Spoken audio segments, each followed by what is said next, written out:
Malaki ang in-improve sa ngayon ng Golden State Warriors at maganda ang kanilang naging kartada. Sumatotal meron na silang 13 wins and 2 losses sa kanilang huling 15 laro at dahil dyan sila'y napasama na nga ho sa NBA Power Rankings Top 5. Sila ang ikalima, pang-apat naman ang Los Angeles Lakers, pangatlo ang Boston Celtics, pangalawa ang OKC Thunder at nangunguna ang Cleveland Cavaliers. Magandang tinatakbo sa ngayon ng Golden State Warriors dahil yung kanilang bangko ay nagko-contribute na at hindi naman maitatanggi yung naging malaking impact ni Jimmy Butler sa kanilang kupunan sa ngayon. Sa ngayon nga ho, dahil kay Jimmy Butler, sumasabay na sa itaas ang Golden State Warriors patungkol sa layup percentage at sa pag-draw ng foul at sa pagpasok sa free throw line. Outbalance ang Golden State Warriors bago dumating si Jimmy Butler. Ngayon, balanse na ang lahat.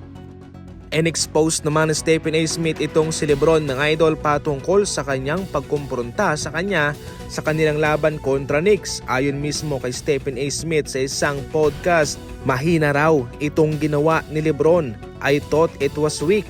Napakahina. Pwede naman daw niyang sabihin kay Stephen A. Smith bilang isang profesional na mag-usap sila pagkatapos ng laban, yun lang. Ngunit imbes na yun ang sabihin ni LeBron, iba ang kanyang sinabi kay Stephen A. Smith na wag na lang daw pakialaman ang kanyang anak.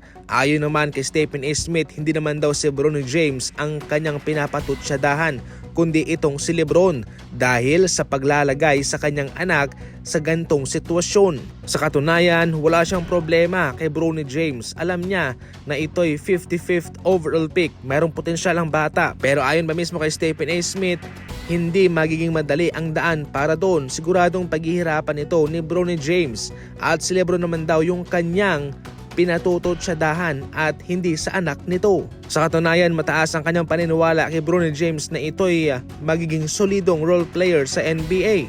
Umaksyon daw si LeBron batay sa kanyang paghusga kay Stephen A. Smith, hindi sa kung ano ang kanyang sinasabi. Sa huli, ayon pa mismo kay Stephen A. Smith, ganyan ka naman talaga. Bilang isang manlalaro, gagamitin mo ang impluwensya mo para patahimikin yung mga reporter, ang liga, ang franchise.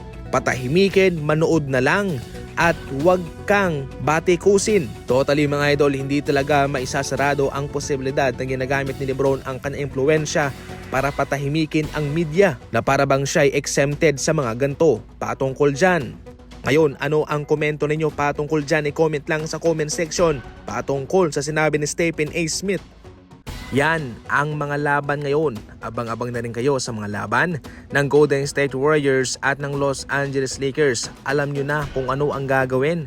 Ang link ay nasa comment section. Ang promo code huwag nyong kalimutan. Sa mga first timer dyan, malaking bonus ang naghihintay sa inyo. Basic lang yan. Alam nyo na, nasa comment section lang.